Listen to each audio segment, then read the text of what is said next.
Bom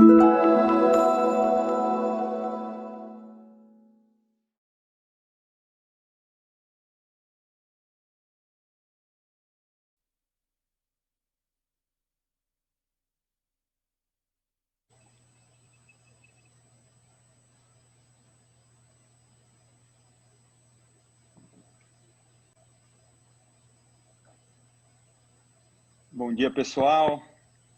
É um prazer estar aqui com vocês. A intenção aqui é a gente aprofundar a partir, né, do dia de ontem. Foi um dia muito rico com o debate com os CEOs durante a manhã e depois a palestra do Hafner e agora cedo, né, com a palestra do Rodrigo. Agora a ideia é a gente aprofundar esse tema, né, que realmente importa a partir dessa perspectiva, olhando para as organizações. Então, organizações que transcendem no tempo, né? E aí a ideia é a gente refletir sobre a ressignificação da cultura e da estratégia nesse contexto. Então, Guilherme, só uma coisinha, talvez só para início, só lembrar para os nossos participantes.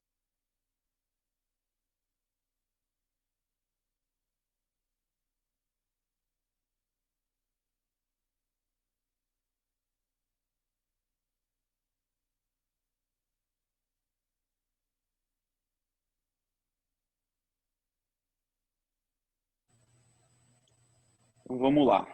O que realmente importa, né? Organizações que transcendem no tempo. Um tema muito interessante, se a gente pensar que, segundo o IBGE, 20% das empresas quebram depois do primeiro ano. 60% das empresas quebram depois de 5 anos, né? Então, o que significa pensar uma organização perene, né? E o subtítulo da palestra é a gente pensar na ressignificação da cultura e da estratégia. E, refletindo sobre isso, a gente percebe aqui um suposto paradoxo, né? Porque a gente está pensando em organizações que transcendem no tempo, então tem um caráter de permanência, mas, por outro lado, existe aí uma reflexão sobre ressignificação da cultura e da estratégia, né? Então, esse suposto paradoxo, né? A ideia é que a gente aprofunde, entende um pouco melhor esse contexto. O que significa isso, né? Vamos investigar um pouco mais esse paradoxo. Então, para a gente fazer esse percurso, a ideia é que a gente comece a pensar sobre a evolução de paradigmas estratégicos, né? Entendendo, então, a partir de um trabalho do Richard Norman, que chama Reframing Business, a gente pode identificar evolução de paradigmas estratégicos a partir da competência da organização, qual é a competência crítica e qual que é o papel do cliente, né? E o Norman, ele reconstitui essa reflexão a partir da industrialização, do início da industrialização. Então, vamos lá. Primeira competência primária de uma organização é produzir, né? E nesse contexto, o cliente é um mero receptor, né? Então, início da industrialização, eu como organização crio um produto, proponho um produto, levo isso para o mercado, o cliente, poxa, aceita essa oferta, né? E ele é um mero receptor, né? Na medida em que eu produzo algo novo, eu crio uma demanda e o cliente se torna um receptor. Então, esse é o paradigma estratégico clássico da industrialização.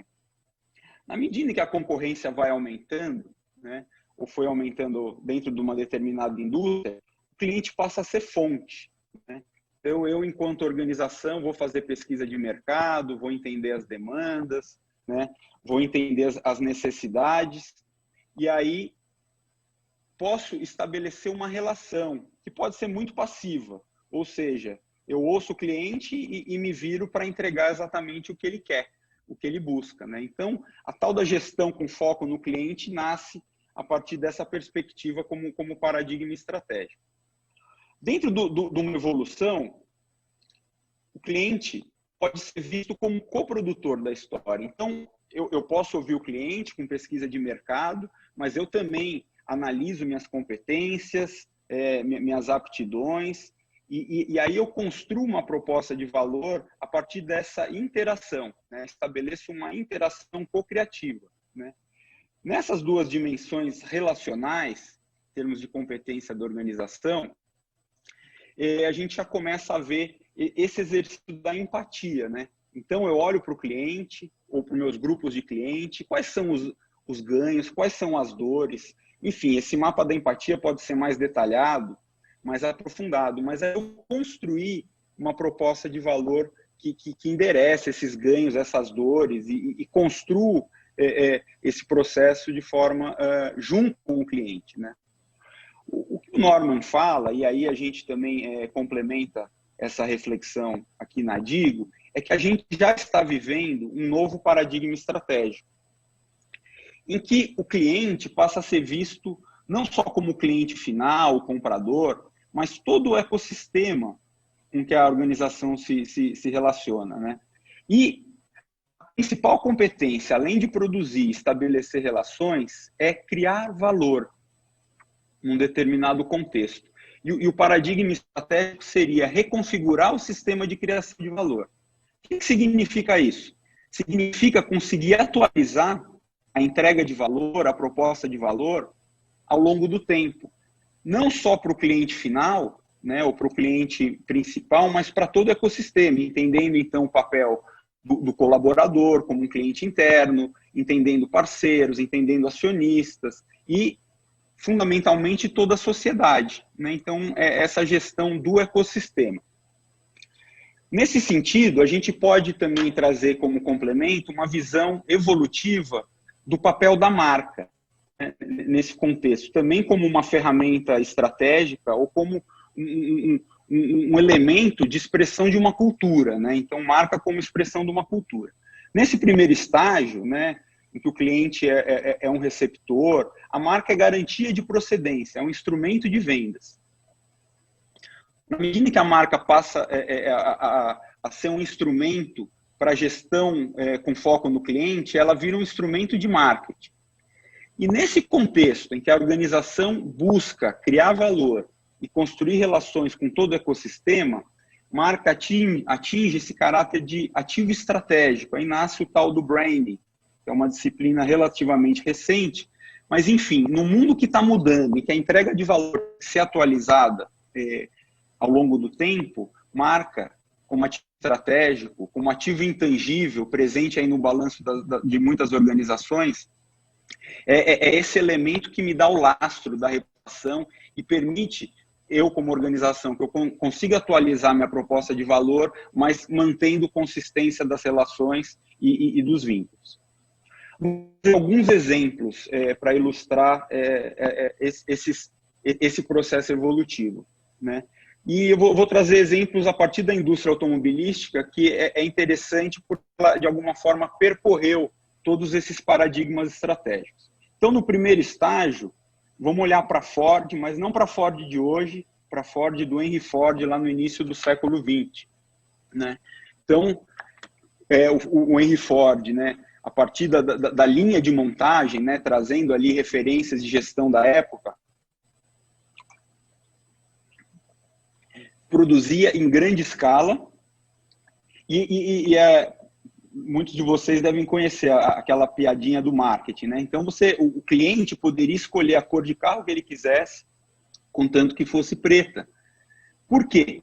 O cliente era um receptor, a ideia dele era produzir em larga escala, inclusive para que o peão, funcionário da fábrica, pudesse adquirir. Então, é uma perspectiva estratégica que funcionou, em muitos casos continua funcionando hoje. A partir da década de 50, 60, a GM, olhando para esse cenário, falou, não, peraí, vamos entender segmentos de mercado, vamos entender clusters, entendendo que grupos de clientes têm interesses diferentes. Então, a GM, de alguma forma, inaugura, a partir de uma arquitetura de marcas e negócios, né, segmentos. Então, vamos criar uma marca mais clássica, então o Cadillac, enfim, com marcas mais esportivas. Então, a GM conseguiu construir, inaugurou, de alguma forma, essa gestão com foco no cliente. Nesse contexto da interação cocriativa, a Fiat tem dois exemplos interessantes e recentes, né? Seja o Cinquecento, em que o cliente, né, o consumidor, podia customizar diversos itens do produto, né, Ou também o Fiat 1000, que foi um produto, uma cocriação desde a da concepção. Então, os clientes participaram do processo criativo junto com os engenheiros da Fiat e criaram esse modelo experimental. E qual seria o exemplo dentro da indústria automobilística que, de alguma forma, converse com esse paradigma da reconfiguração do sistema de criação de valor, né? Entendendo o cliente como todo ecossistema? Então, um exemplo bastante interessante é o exemplo da Tesla, né? Então, a Tesla é uma empresa relativamente recente, né? Tem menos de 20 anos, foi fundada em 2003. Ela faz carros, né? Carros também muito sustentáveis, com alta tecnologia, enfim. Só que o propósito dela não é fazer carros. O propósito dela é acelerar a transição do mundo para energia sustentável. Então, são alguns fenômenos aí do contemporâneo, né? Então, a Tesla, que tem menos de 20 anos de existência, já é a montadora americana mais valiosa, ou seja, o valor de mercado dela é maior do que a Ford e a GM somadas, né? E, enfim, é um valor astronômico.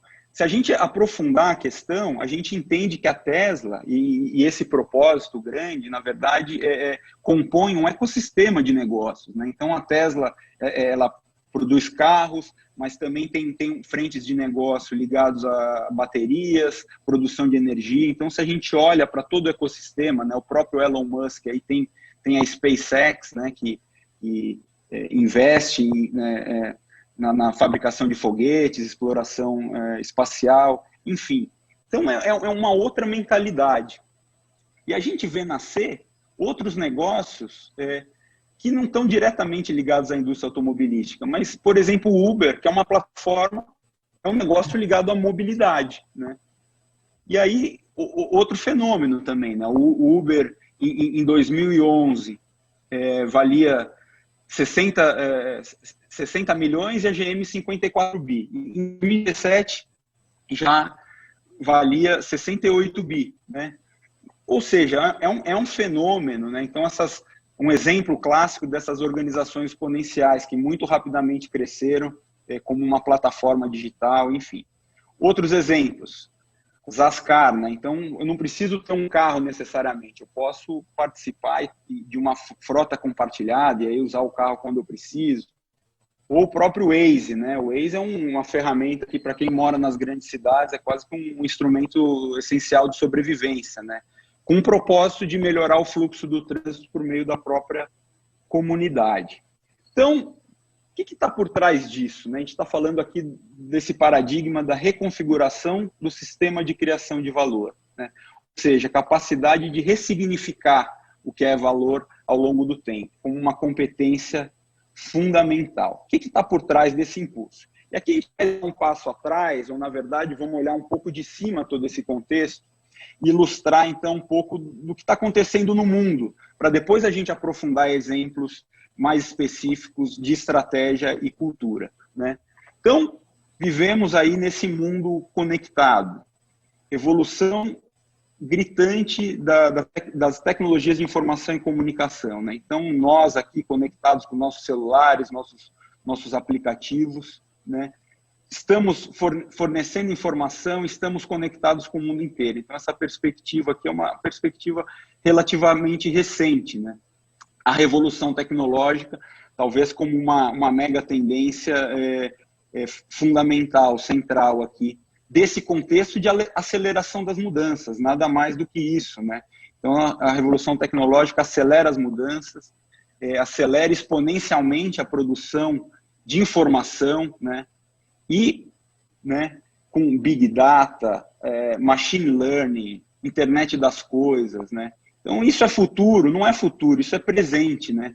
Então, tem aspectos muito ricos, muito interessantes, né? Por exemplo, agora estamos fazendo aqui um workshop que era presencial de forma totalmente virtual, então a revolução tecnológica faz parte das nossas vidas. Tem questões éticas também por trás disso, né? Quem viu o Dilema Social, quem não viu vale assistir, mas traz essas questões, né?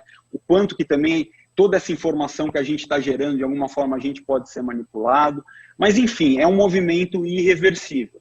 Revolução tecnológica, como eu disse, é uma mega tendência central, mas tem outras mega tendências muito importantes também operando, e não operando isoladamente, operando de forma coordenada, integrada, interdependente, né? Seja o processo de urbanização acelerada, né, as grandes cidades, com toda a riqueza da convivência, inovação, mas ao mesmo tempo os desafios, né, da qualidade de vida, né, das desigualdades, mudanças demográficas e sociais, toda a questão da tolerância das minorias, movimentos migratórios, envelhecimento da população, várias gerações convivendo ao mesmo tempo, e como a tecnologia também afeta, mudanças climáticas e crise de recursos, né? Como isso também afeta a economia, mas que importância, e como o Brasil é um país, é uma nação central nessa questão, né? Então, a preservação, modelo de desenvolvimento,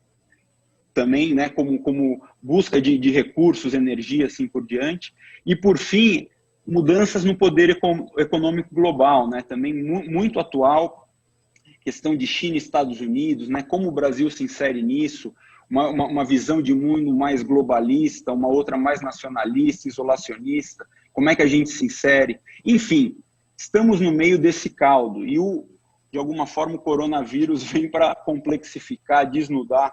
Gostei muito da frase do Alexandre ontem, quando ele disse que o corona é um acelerador de futuro. Eu vejo da mesma forma, né? Então, vem acelerar, deixar mais complexo, tudo ao mesmo tempo agora, né? Então, um pouco dessa perspectiva.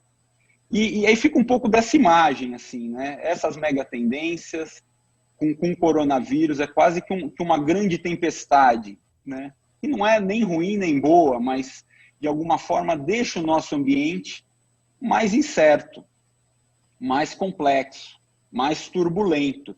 E nós aqui, né, indivíduos e organizações, estamos no nosso barquinho, tentando navegar, tentando lidar com esse contexto de tamanha incerteza e complexidade, e que competências eu tenho que desenvolver para lidar com isso, né? Então, gosto muito desse desenho, dessa imagem, né? Então, o coronavírus, de alguma forma, veio, e aí, a partir de março, janeiro, fevereiro, março, mudou, né? Mudou o mundo, intensificou as mudanças e ampliou de forma dramática a incerteza e a turbulência do mundo. Como que a gente lida com isso? Primeiro, então, vale entender o que está por trás, o que está por baixo, né, desse mar turbulento. Então, a gente pode identificar um grande processo de mudança de paradigma, né? Então, são duas ondas aqui. Então, a partir da antroposofia, a gente pode ver a passagem da corrente da individuação para a corrente da integração. Hafner deu um insight para isso ontem, quando ele fala, né, que no início, no primórdio, então é uma transição, nesse caso aqui, uma transição milenar, né? Então, quando o homem e a natureza eram muito integrados, mas de forma indiferenciada, então existia um processo de individuação e de diferenciação, o homem em relação à natureza, um homem em relação ao outro e assim por diante, né? Então, a construção da individualidade, e agora a gente vive esse desafio da integração, né? Então, passagem de um paradigma autoafirmativo para um paradigma integrativo. E o que deixa mais interessante e complexa essa história é que existe uma zona de ambiguidade. Esse processo de transição não é um processo que acontece de um dia para o outro. Ou seja, todos nós, nossos filhos, nossos avós também, somos todos uma geração de transição, né? Ou seja, a gente vive com um pé de cada lado. A gente vive com um pé no paradigma autoafirmativo e um pé no paradigma integrativo. Então, essa tensão a gente tem que considerar, essa ambiguidade a gente tem que considerar. E essa transição, a gente pode entender aspectos de transição, né? Então, vou trazer alguns. Então, uma mentalidade do ego, da independência, né? Cada um no seu quadrado, soberania nacional, o homem em relação à natureza, o nós contra eles, uma visão de comando e controle, poder no Estado e nas empresas. E eu acho que talvez seja uma das grandes conquistas da própria pandemia, um dos grandes aprendizados, é o crescimento dessa perspectiva mais ecológica, de uma consciência da interdependência, entendendo o homem em relação à natureza, uma perspectiva biocêntrica, que olhando para o mundo prega uma integração regional e também global, é o grande nós, uma busca por liderança e negociação e identificando o poder do indivíduo em rede, Um aspecto interessante também conectado é a relação com a natureza, né? Então, passagem ou conflito de uma mentalidade moderna, né, de uma modernidade que entendia a natureza como recurso, que cresceu e muito a partir de energias de fontes fósseis, que entendia a sustentabilidade como conveniência, que exacerbou o consumo com foco no crescimento. E a gente vê já nascer, né, essa perspectiva de olhar para a natureza como inspiração, buscar fontes renováveis, né, de energia, entendendo sustentabilidade como convicção, como estratégia, como modelo de negócio, né? A gente vê também nas pessoas já nascendo a questão do consumo consciente. Então, muitos indivíduos consumidores buscam entender a questão da cadeia de valor, né? Buscam entender o impacto em relação aos produtos e serviços que elas estão consumindo e estão até dispostas a pagar mais por isso. Então, dentro de uma perspectiva de desenvolvimento sustentável, né? Então, enfim, a gente vive esse embate, né? Vive essa passagem. Então, dentro da mesma organização, a gente pode ter áreas com perspectivas conflitantes. Uma grande passagem também que faz parte desse processo é a gente repensar, né, alguns pontos importantes, por exemplo, em relação ao trabalho, partir também dessa perspectiva da passagem da sociedade industrial para a sociedade do conhecimento. Não? Então, tipos de trabalho, né? O trabalho da fábrica, o trabalho fabril, um trabalho ligado a serviço, um trabalho mais intelectual, né? O acesso à informação, né? A busca de conteúdo, né? A gente veio de um mundo em que você buscava informação a partir de monólogos dos grupos de mídia. Então, você queria saber o que estava acontecendo com o mundo, ou você ligava o rádio ou sentava às 8 horas da noite para assistir o Jornal Nacional. A imagem aqui à direita está um pouco apagada, mas assim mostra de alguma forma esse ecossistema em que cada um de nós pode acessar fontes diversas de conteúdo e a gente absorve, mas a gente também comunica, existe um diálogo e a gente dissemina, né? Então, são fontes diversas. E a própria busca por conhecimento, né? Os mais velhos aqui, com certeza, fizeram trabalho da escola com a Barça, né? Com a Enciclopédia Britânica, e ali tinha toda a síntese do conteúdo, do conhecimento da humanidade.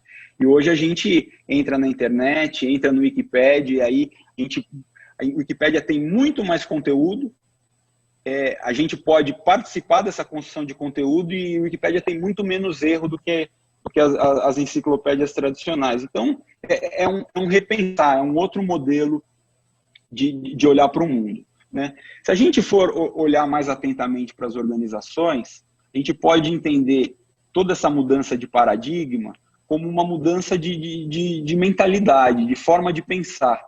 De um lado, um pensamento mais linear, mais racional, e, por outro lado, um pensamento mais sistêmico. Então, antes de a gente aprofundar o que significa isso, vamos trazer alguns exemplos, né, para a gente refletir. Tem um exemplo clássico aqui, que é o exemplo da Kodak, né, muitos de vocês devem conhecer. Então, em relação à câmera digital, a Kodak é uma marca centenária que recentemente faliu. É uma marca de 1888, que, né, foi precursora aí no mundo da fotografia. Em 1976, a Kodak, um dos engenheiros da Kodak, inventou a câmera digital. Ele chegou aí nesse protótipo, né, ele está aí todo orgulhoso mostrando. Só que era uma câmera digital rudimentar, né, ela tinha menos de 1 pixel, né, de qualidade, ela demorava alguns segundos para disparar, enfim. Só que a Kodak, né, nossa, tinha um monopólio do mercado de filmes, de revelação. Quase um monopólio nos Estados Unidos, né, ela dividia mercado com a Fujifilm, enfim. Mas o negócio dela era fazer filmes. E eles olharam para essa inovação e falaram, deixa para lá. Só que isso, ao longo da década de 90, final de 80, mas principalmente a década de 90, com o impulso aí do digital, outras câmeras digitais começaram a ser criadas. E aí começou a haver uma divisão de mercado. Nem todo mundo comprava filme mais, muitos começaram a comprar câmeras digitais, enfim. Com esse avanço do digital, dos computadores e da própria internet.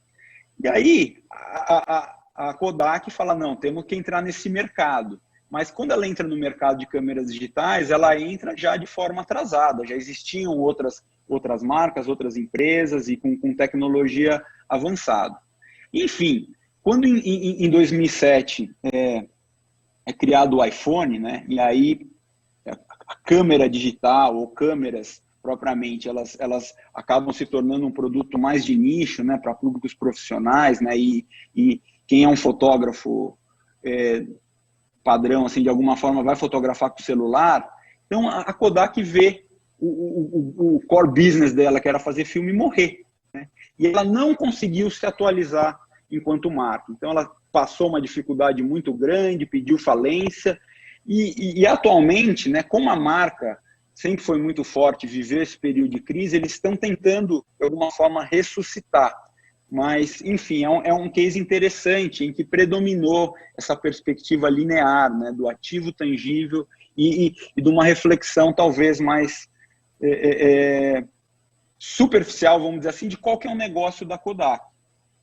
E se a gente trouxer um outro exemplo, né, de ressignificação de estratégia, por exemplo, o exemplo da Xerox, né? Então, a Xerox também é uma empresa centenária, de 1906, e ela nasceu também no mesmo mercado da Kodak, né? Trabalhando com papéis fotográficos. Na década de 60, a Xerox cria aquela máquina de fotocópia, que virou, né, tá até no dicionário, sinônimo de fotocópia Xerox. Só que ela não dormiu no ponto. A Xerox construiu uma cultura de inovação, né? Então, durante a década de 70, 80, ela, inclusive, co-criou com a Apple, né? O próprio mouse. Então, ela criou essa cultura de inovação e ela não parou no tempo. Então, ela conseguiu se atualizar, né? Ela conseguiu renovar, ressignificar as estratégias, né? E hoje ela trabalha com serviços, principalmente para o mundo corporativo, com softwares, serviços e tudo ligado à imagem. Então, uma empresa de imagem, ela entendeu que o negócio dela não era fazer máquina de Xerox ou máquina de fotocópia, ela estava no mundo da imagem para as organizações. Enfim, ela conseguiu atualizar suas estratégias. Outros exemplos, né, de outras indústrias. Então, National Geographic. Eu tenho muito carinho por essa marca, que meu pai é um colecionador da National Geographic desde que ele era garoto. Então, tem ali na casa dele estantes e estantes. Eu cresci lendo National Geographic, vendo National Geographic, né? Então, National Geographic é uma empresa de 1888, então também super centenária. E é uma revista clássica, né? Então, essa imagem com essa garota afegã, se não me engano, é uma revista clássica. Só que no final da década de 80, começo da década de 90, ela começou a perder clientes, começou a perder assinantes, né, de forma dramática. Então, viveu um período talvez até antecipado, né, do que a gente vê aí com todas as mídias impressas, né? Então, o drama e busca por ressignificação e busca por novas estratégias. O que ela fez? Ela não matou a revista, ela transferiu isso para o mundo digital, mas ela abriu novos negócios. Então, no começo da década de 2000, 2001, ela foi para a televisão, né, TV paga e assim por diante, mas criou um canal, né, o NetGeo, né? E não só, então criou outros negócios. Então, a National Geographic tem um cruzeiro ecológico. Eu estive em Galápagos há 2 anos e conversei com o pessoal que estava participando desse cruzeiro. Então, é um cruzeiro com guias especializados. Negócio absurdo, assim, de alta classe. Continuam com a revista, mas eles também têm um site, têm uma plataforma de conteúdos. Então, ou seja, é um exemplo de uma marca, de uma empresa que conseguiu se ressignificar suas estratégias. Então, ela não dormiu no ponto, ela conseguiu reverter e aí partir para um novo patamar. Mais 2 exemplos, né? Um exemplo interessante da Netflix. Netflix é uma empresa mais recente, é uma empresa de 1997, olha que interessante, que nasceu alugando DVDs pelo correio. Então, lá nos Estados Unidos, Canadá, não precisava ir na Blockbuster, eu alugava um DVD, eles mandavam na minha casa, né? Interessante, eles surfaram essa onda, estavam crescendo tudo, mas na mudança para o digital, né, na medida em que o mundo do DVD, essa indústria começou a morrer, né, eles mandaram isso para o o digital, só que eles erraram na estratégia e eles cobravam um preço por DVD ou por filme alugado. E aí não estava dando certo, eles tiveram uma grande dificuldade em 2011, até que eles reverteram a estratégia. Ou seja, eles começaram a cobrar dentro da plataforma da Netflix uma taxa única, né, aquela nossa mensalidade, para uso ilimitado da plataforma. E aí, ganhando muita escala, né, aí expandindo para o mundo, ganhando muita escala, eles são esse fenômeno que a gente vê hoje. Então, controles de TVs de diferentes marcas vêm ali com o botão escrito Netflix, né?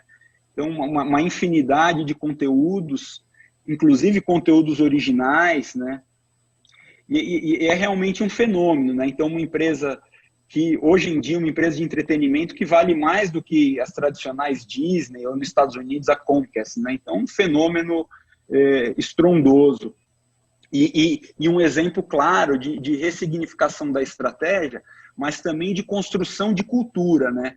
Eles têm um documento muito interessante, para quem quiser buscar na internet, tem todos os fundamentos da cultura Netflix, né? Tem colocado lá em 120 slides, e eles continuam praticando isso. Então, eles falam assim, olha, a gente rejeita ser uma cultura de adesão aos processos, a gente quer construir uma cultura de criatividade, de alto desempenho e liberdade com responsabilidade. Então, esse binômio, liberdade com responsabilidade, é algo que para eles é muito caro dentro da cultura da Netflix. E, por fim, aqui, para a gente ilustrar exemplos de empresas que conseguiram ressignificar cultura e estratégia, a gente tem a Apple, né? Então, a Apple é uma marca de 1976, né, criada ali no Silicon Valley pelo Steve Jobs e pelo Wozniak na garagem, né? E aí eles foram precursores aí dos PCs, né, dos computadores para uso pessoal. E aí, durante a década de 80, né, com o lançamento do Macintosh, ali foi um clássico de 1984, né, que eles lançaram o Macintosh e tudo mais. Mas para quem conhece um pouco mais a história da Apple e a própria biografia do Steve Jobs, a gente vê que do final da década de 80, começo da década de 90, a Apple viveu um período bem difícil, né? Inclusive quando o Steve Jobs saiu, né, de alguma forma foi saído, né, da gestão, ele até criou a Pixar e tudo mais, e a Apple começou a investir em negócios diferentes e produtos que não estavam dando certo, até que, meados da década de 90, o Steve Jobs é chamado de volta, né, para reerguer a companhia. Nesse momento, muito interessante, eles fizeram ali uma associação, receberam investimento da própria Microsoft, que era uma arca inimiga, né? Enfim, eles fizeram essa parceria e a partir do final da década de 90 começaram nesse novo impulso, nessa nova onda, ressignificando diversas categorias. Então eles lançam ali em 98 o iMac, né, que é esse computador. Mas enfim, a partir do final da década de 90, começo do ano 2000, eles começam a ressignificar diversas categorias. Ou seja, eles não criaram o MP3 player, mas eles criaram o iPod. E, de forma estrondosa, bombaram, disseminaram o jeito de consumir música, né? E logo em seguida o iTunes, né? Então o jeito de comprar música, enfim. Em 2007 criam o iPhone, né? E toda a revolução, a Apple Store, que também revoluciona o varejo. Enfim, a gente vê esse contexto hoje, esse ecossistema de negócios e serviços da Apple, né?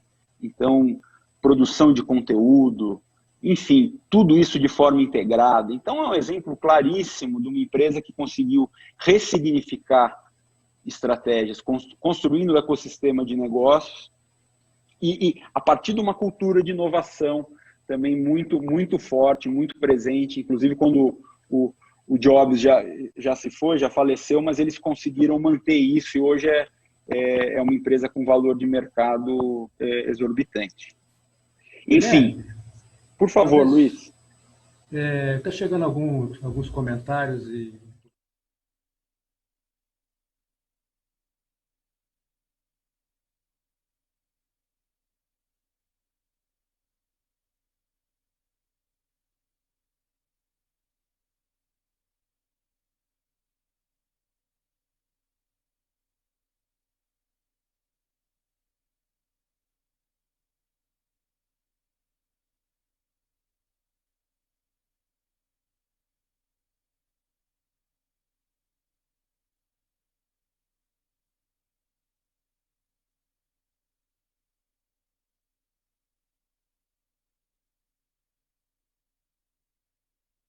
paradigmas de olhar para a organização, né? Então, que a gente pode chamar aqui da empresa mecânica para a empresa orgânica e consciente. Aí vamos aprofundar qual que é o papel da liderança nesse contexto, né? Então, eu vou explorar a liderança logo na sequência, mas antes disso, vamos entender, até fazendo gancho aqui com os 4 níveis que o Rodrigo introduziu também na palestra dele, né? O que seria o arquétipo aqui dessa empresa mecânica, empresa orgânica, né? Essa empresa mecânica faz uma gestão fabulosa dos recursos, foca nos recursos tangíveis e investe nos processos. Eu estou aqui estereotipando, né? As relações ficam em segundo plano e a identidade, muitas vezes essa empresa não tem consciência da identidade, muitas vezes é um slogan publicitário. Ou seja, é uma empresa que foca no tangível, foca nos processos. Já a empresa orgânica e consciente, né, que a gente fala que é um sistema adaptativo complexo, né, ela vai no mundo, ela estabelece relações, né, ela entende as necessidades do mundo e ela vai para dentro e desenvolve processos para atender. Inspirados por uma identidade muito clara e suportada por recursos, né? Então, a gente estressando aqui esses 2 paradigmas, a gente pode ver que essas dimensões arquetípicas têm mais equilíbrio na empresa orgânica e consciente. E antes ainda de entrar na questão da liderança, né, se a gente for entender mais a fundo, né, o que significa essa empresa orgânica e consciente, quais são essas grandes qualidades, tem uma obra que é uma obra precursora dessa perspectiva da empresa Sistema Vivo, que é The Living Company, do Ari Degeus, né? E ele estudou, dentro da perspectiva dele, empresas longevas, né? Então, a pesquisa dele foi estudar empresas longevas. E ele identificou 4 grandes características de empresas longevas, né? Primeiro delas, são empresas que têm uma alta sensibilidade ao ambiente, ou seja, elas estão conectadas com o ecossistema. Elas entendem as transformações do mundo, né? E conseguem se adaptar, criando processos flexíveis e descentralizados. Então, um segundo ponto, um segundo aprendizado de uma empresa longeva, de uma empresa viva e consciente. Elas constroem coesão de identidade. E a gente vai entender mais à frente que essa coesão de identidade não é só uma coesão interna, é uma coesão para outros públicos também, numa visão sistêmica. E sim, ela tem uma gestão financeira responsável, né? Então ela não faz loucuras com os ativos, ela assume riscos, mas de forma inteligente. Se a gente puder estressar alguns aspectos, né, de mudança, a gente tem, a partir dessa empresa mecânica, uma visão mais racional, empresas em áreas com especialistas, uma mentalidade mais hierárquica da autoridade, do manda quem pode, obedece quem tem juízo, um jeito de pensar planejamento cascata, uma fase que leva a outra, assim por diante.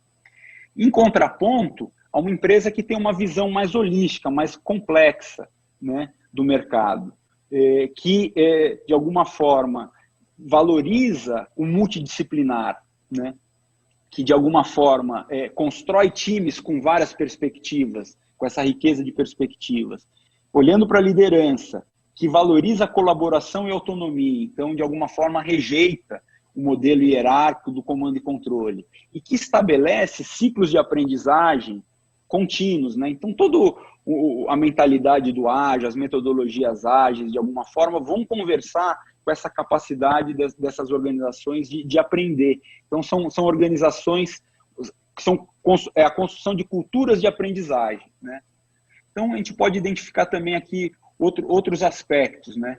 Então, empresa mecânica tem muita intolerância a risco, valoriza a gestão dos ativos tangíveis, constrói uma imagem, a aparência. As pessoas se motivam principalmente chama aqui do carrots and sticks, né? É interessante, é um livro do Daniel Pink, ele fala assim, a motivação 1.0 é carrots and sticks, ou seja, é a cenourinha e o bastãozinho. São as metas tradicionais, né? E enquanto que a empresa orgânica e consciente, ela valoriza a gestão dos ativos tangíveis, ela constrói uma identidade de forma transparente. As pessoas se motivam também pelas metas, mas muito também em função da autonomia que elas têm, o quanto que elas podem se desenvolver, né, desenvolver a maestria, e o quanto que o propósito da organização conversa com elas, né? E o que é resultado? Aqui é um ponto importante, fundamental. Resultado para a empresa mecânica, retorno no investimento e share de mercado. São duas métricas muito importantes. A empresa orgânica consciente continua valorizando retorno no investimento e share de mercado, mas surge um novo indicador fundamental, né, que é o tal do valor compartilhado, do valor percebido. Né? O que é isso? Vamos entender o que é o valor compartilhado, o valor percebido. Né? A gente pode até lembrar de ontem da palestra do Hafner. Né? O que é o valor compartilhado? Tem o lucro financeiro, mas quais são os outros tipos de lucros que uma empresa pode mensurar ou buscar mensurar e enxergar como valor?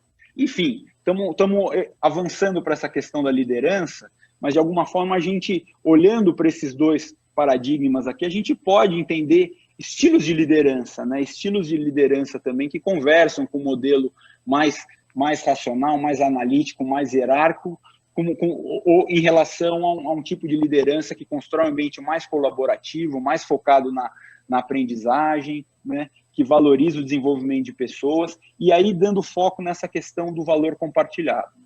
Então, duas referências aqui. Então, interessante, o Michael Porter, aqui, grande referência mundial da estratégia, o pensamento mais contemporâneo dele fala do valor compartilhado. Ele fala que não é responsabilidade social, filantropia ou sustentabilidade, é uma nova forma de obter sucesso econômico. Não está na periferia, é core business da organização.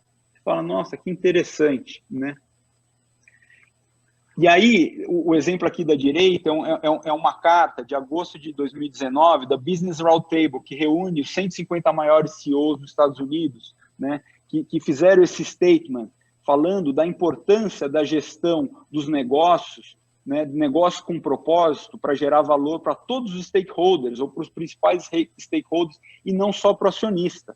Ou seja, valorizando uma visão sistêmica da organização e desse processo de criação de valor. Né? Entendendo, então, a organização como um conjunto de relações, né? Relações com públicos diversos, com colaboradores, com clientes, mas também com a própria sociedade, né? com N outros públicos, fundamentalmente com as pessoas. Né? Então, o valor de mercado de uma organização vem muito dessa licença social para ela existir, para ela operar. Então, essa visão do ecossistema, e o que é valor? É gerar valor para todo esse ecossistema. A marca não está dentro da organização, né? Então, a gente pode entender aqui não a cultura organizacional, a cultura corporativa, mas a cultura da marca, porque a cultura da marca é essa cultura que extravasa, esse jeito de ser e fazer que aproxima públicos diversos dentro desse processo dinâmico de criação de valor. Então, eu como parceiro de uma determinada organização, eu quero fazer negócio, eu quero participar disso, eu como cliente, nossa, eu quero comprar dessa empresa, eu como acionista, eu quero investir nessa empresa, eu como colaborador, eu quero me desenvolver, eu quero fazer parte dessa organização. Então, essa perspectiva mais orgânica, mais ampla, né? Então, uma questão de uma perspectiva maior. Só que aí, fazendo a ponte de novo com o líder, né?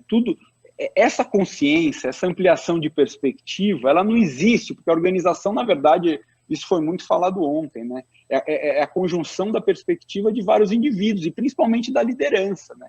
Então, é um tipo de consciência, é uma ampliação que exige que o líder se desenvolva também, que construa essa liderança e essa perspectiva mais ampla.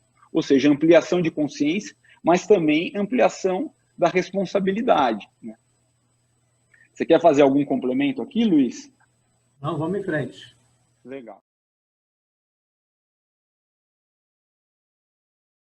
Sobre o livro que você citou ainda há pouco, acho que esse é o último livro que você citou, quando estava falando. Eu vou colocar aqui. Acho que... Living Company, do Ari Degeus. Depois eu posso colocar no chat também.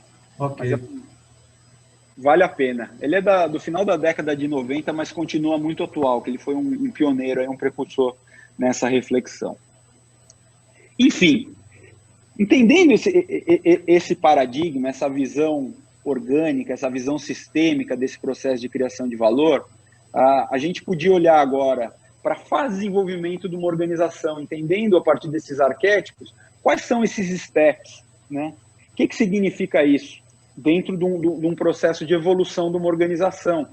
Entendendo até nessa perspectiva humanista da organização, as organizações nascem, crescem, se desenvolvem, só que diferente do ser humano, que, né, inevitavelmente a gente vai morrer, as organizações podem se perenizar, né? Então a gente conversou aqui rapidamente sobre alguns exemplos de empresas centenárias, e existem hoje ainda empresas com 1.500 anos de vida, né? No Japão tem uma empresa ali que constrói templos, né? Do ano de 597, se eu não me engano. Mas, enfim, quais são essas fases arquetípicas de desenvolvimento de uma organização? Entendendo que, como pano de fundo, essas fases vão mudando a partir de um contexto de competição crescente, de complexidade e incerteza crescentes, né? Então, primeiro estágio é a que a gente chama aqui de empresa pioneira, né? Então, um fundador ou um grupo de fundadores ali tem uma ideia, tem uma iniciativa, né? E criam uma organização, criam uma empresa e vão para o mercado, né? Então, nesse primeiro estágio, impera claramente o espírito empreendedor, né? Os processos não estão muito bem definidos, muita coisa é feita no improviso, a empresa não tem recursos para trazer os melhores profissionais, então muitas vezes traz amigos, traz o primo, né? Muito em cima da fidelidade, enfim, muito em cima, com foco no que a gente faz, né? No que a empresa faz, no que, né? Essa empresa, ela pode sobreviver durante muito tempo, ela pode transcender o tempo, né? Só que existem algumas questões. Normalmente, quando essa empresa começa a crescer muito, ela enfrenta algumas questões relativas ao crescimento, ou existem, muitas vezes, questões sucessórias, ou o próprio mercado pode mudar, né? Então, a tecnologia muda, o mercado fica mais competitivo e essa empresa, então, sente algumas dores de crescimento. Então, o segundo estágio, né, no desenvolvimento seria o que a gente chama da empresa diferenciada, né? Ou seja, a empresa ela começa, ela sai desse espírito do pioneiro e começa a desenvolver o espírito do gestor, não só do empreendedor. Então, desenvolver áreas de apoio, focar nos processos, estabelecer hierarquias, buscar eficiência no que se faz, né? Então, a gente, como design aqui, a gente pode ver já organogramas mais complexos, né? Com áreas. Então, é o espírito do gestor, né? Manualizar as atividades, criar sistemas, padrões de como fazer. Bacana, a gente vai tratar depois de alguns exemplos aqui. Tem empresas também que transcendem o tempo e são muito longevas a partir dessa perspectiva da empresa diferenciada. Só que essa é uma empresa que muitas vezes ela é muito voltada para si, né? Ela é muito voltada para as questões internas, para os processos. Ela tem normalmente problemas de comunicação também, ela pode ter problemas de comunicação, porque as áreas não se falam, enfim. Então, o grande desafio dessa empresa, né, como ela inova, como ela consegue se adaptar e como ela consegue se integrar. Então, o terceiro estágio desse processo de desenvolvimento é o que a gente fala aqui da empresa integrada, né? Então, ela constrói uma coesão de identidade, uma coesão interna, e ela amplia o olhar dela para o cliente, né? A empresa diferenciada normalmente tem um marketing de massa, né? Entende o cliente de forma muito ampla. A empresa integrada já vai entender quem é o cliente, né? Então a gestão com foco no cliente, né? O customer centricity, né? O foco no cliente ganha muita importância, valorizar a comunicação, o mercado dessa empresa integrada. E a gente já pode olhar aqui para o desenvolvimento de um quarto estágio, né? Nesse estágio da integrada, além do espírito empreendedor e gestor, já passa a ser muito importante o papel do líder, né? Da liderança, que combina esses aspectos da gestão e do empreendedorismo, né? Que busca se cercar de pessoas autônomas, capazes de inovar e se adaptar, inspiradas pelo propósito, inspiradas em relação ao porquê essa organização existe, né? Talvez o último estágio aqui, que a gente poderia conversar, é o que a gente fala da empresa associativa, que seria uma evolução da integrada, né? Em que o propósito da organização faz sentido para o público interno e para os clientes, mas também faz sentido para todo o ecossistema, né? Então, uma empresa que consegue inspirar o ecossistema, né? de alguma forma. Então, ela tem essa visão da rede, né? Enfim, e o líder, ele é um líder não só interno, mas ele assume uma liderança na sociedade, ele assume uma liderança dentro da categoria dele e dentro da própria sociedade. Então, primeiro estágio aqui de desenvolvimento, a empresa pioneira, para diferenciada, ela tem o desafio do crescimento. Da diferenciada para integrada, o desafio do desenvolvimento. E nesse último estágio, a gente está falando aqui da busca pela perpetuidade, né? Olha que interessante. Então, vamos aprofundar um pouco esse paradigma, né? A empresa diferenciada, ela valoriza a solidez, né? Então, eu sou uma empresa sólida, né? Sou robusta, sou muito sólida. Só que ela é tão sólida que ela, às vezes, fica muito engessada num contexto de mercado que exige que ela consiga se adaptar e aprender. Então, nesse estágio de desenvolvimento, as metodologias ágeis vêm, de alguma forma, para quebrar um pouco essa rigidez e essa solidez. Quando a gente fala desse último estágio da perpetuidade, surge aqui esse termo que está muito em voga atualmente, que é o antifrágil, né? Como desenvolver essa competência de antifragilidade, que vem de um teórico muito bacana ligado ao mundo de risco, que é o Nassim Taleb. Ele fala dessa capacidade de antifragilidade. O que significa isso? Significa, é um tipo de resiliência, na verdade, mais sofisticado, que num contexto de incerteza e turbulência, eu consigo me alavancar como organização, né? Eu consigo encontrar oportunidades e gerar valor em ambientes de incerteza e turbulência. Que a empresa sólida, de alguma forma, por mais sólida que ela seja, se acontece um tsunami, alguma coisa, essa empresa vai quebrar, né? De alguma forma, a gente vive isso hoje, né? No contexto do coronavírus, né? Contexto de alta incerteza e turbulência. Vamos trazer alguns exemplos aqui para a gente aprofundar essa reflexão, já encaminhando para a nossa conclusão, né? Então, esse exemplo muito interessante aqui da Marinelli, que é uma empresa de 1000 anos, lá da Itália, que faz sinos, né? Ela diversificou, então ela continua uma empresa com caráter pioneiro e familiar, né? Passando de geração para geração. Ela faz sinos, ela diversificou para produtos religiosos e restauração de sino, mas ela está lá, ela funciona como uma empresa pioneira nesse mundo atual, mas ela tem aí essas questões dos dilemas de crescimento. A Gerdau é uma empresa que já é uma empresa centenária também, né? A Gerdau é de 1901, né? Siderurgia, trabalha com aço, né? Então, o negócio dela, de alguma forma, conversa com o mundo da empresa diferenciada, uma empresa mais hierárquica, num contexto de mercado em que é necessário uma burocracia e busca por eficiência. Então, ela se dá muito bem nesse mundo, é uma empresa centenária. A gente tem um exemplo interessante aqui do Banco do Brasil, né? O Banco do Brasil é de 1808, né? Então tem mais de 200 anos, né? E o Banco do Brasil, lógico, é uma empresa estatal, uma empresa que tem a sua burocracia, mas ele já vive esse dilema de entender que o mercado dele é uma empresa de economia mista, né? É estatal, mas também tem participação do mercado privado.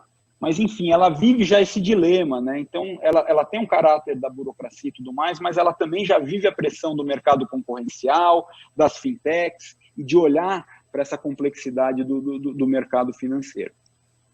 Um outro exemplo também que a gente pode olhar é a Droga Raia, né? Que já está mais próximo desse paradigma da empresa integrada, né? Então, a Droga Raia também é uma empresa centenária, de 1905, e, de alguma forma, nos últimos anos, né, ela de alguma forma foi pioneira na revolução. Então, hoje a Raia é a Raia Drogasil, é um grupo maior, que de alguma forma ajudou a ressignificar, né, a passagem da farmácia tradicional para a drogaria, né, com outros produtos, com outra proposta de valor, e aí está no movimento de consolidação de mercado a nível nacional. E Porto Seguro também é um case interessante, né? O Luiz aí tem mais contexto para trazer, mas ela vive um pouco desse dilema da fase integrada, mas tem um ponto aqui que o Luiz, eu acho que vale a pena ressaltar, é que, de alguma forma, todas essas organizações, mesmo uma organização que está na fase integrada, de alguma forma ela carrega as outras fases, porque não é um processo linear de desenvolvimento, né, Luiz? Isso. É um processo, para mim a imagem que me vem é sempre uma imagem de uma espiral evolutiva, né? Que mesmo evoluindo, passando de um patamar para um patamar mais elevado, ela acaba tendo que visitar de vez em quando as fases anteriores para ir consolidando, para ir se integrando e poder se sustentar no seu processo de desenvolvimento.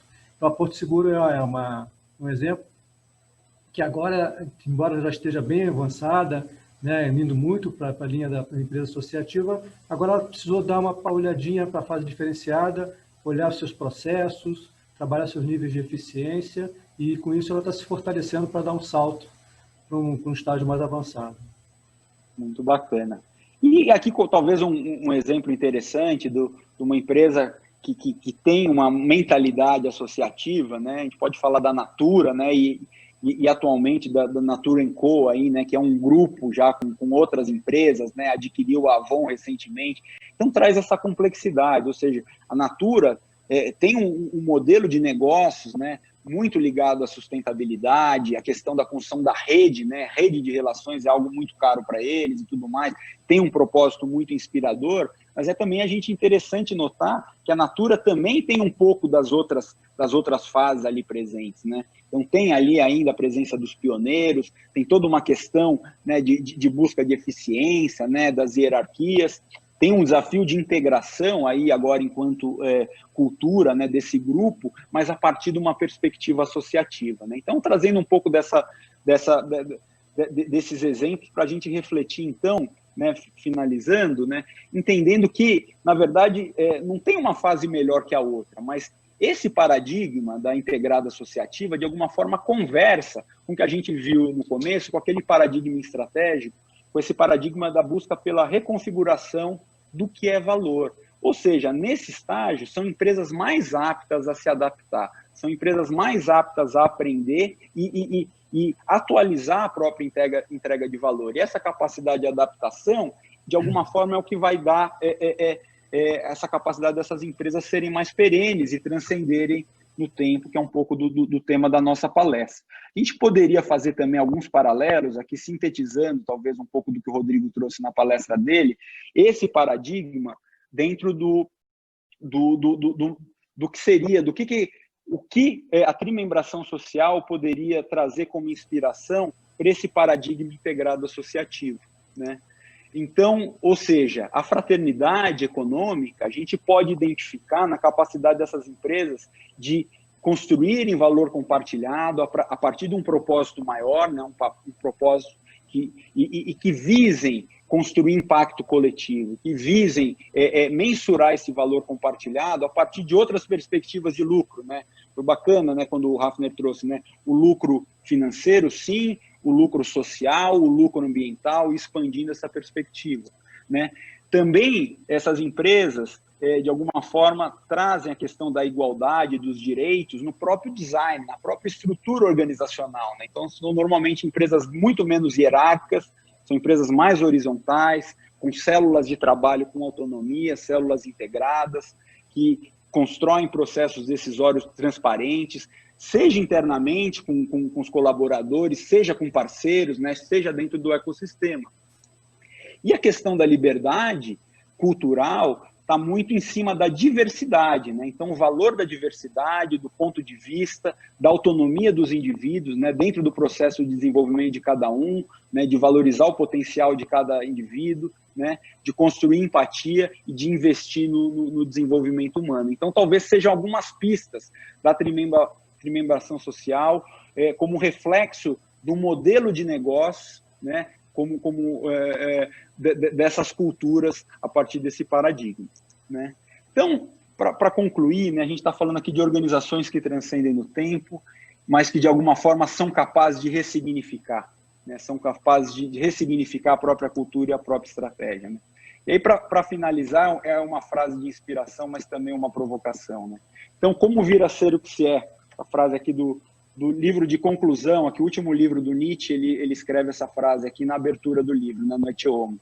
Para mim, traz um pouco desse mistério, né? Então, de uma organização que consegue se perpetuar no tempo, mas de alguma forma, a partir de uma construção de uma cultura de mudança, né? E não numa cultura de permanência e conservação. Ou seja, a identidade não é algo estático, né? A identidade de uma cultura, né, na verdade, vai se revelando. Então, a capacidade dessa organização, dessas organizações, ou de conseguirem atualizar a própria entrega de valor, de conseguir mudar e evoluir com consistência, com integridade, a partir de uma inspiração, a partir de um propósito, é o que vão torná-las mais longevas nesse mundo, de alguma forma, intenso, incerto e complexo que a gente vive. É um pouco dessa provocação que a gente gostaria de fazer. Eu sinto que a gente já vai ser transferido para a sala principal, tivemos pouco Exato, tempo né? para interação. Então, agora, automaticamente, daqui a Alguns alguns segundos. segundos, nós vamos ser retornados para a plenária, né? Agradecemos aí a participação de todos. Guilherme, foi uma palestra super inspiradora e enriquecedora. Olha, Bom, a gente vai receber as questões que vocês trouxeram e a gente também vai ter o contato de vocês. Então, vou fazer questão aí de poder dar continuidade nessa conversa. Muito obrigado. ficamos aguardando aqui sermos teletransportados aí para uma outra Teletransportado. sala.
Obrigado.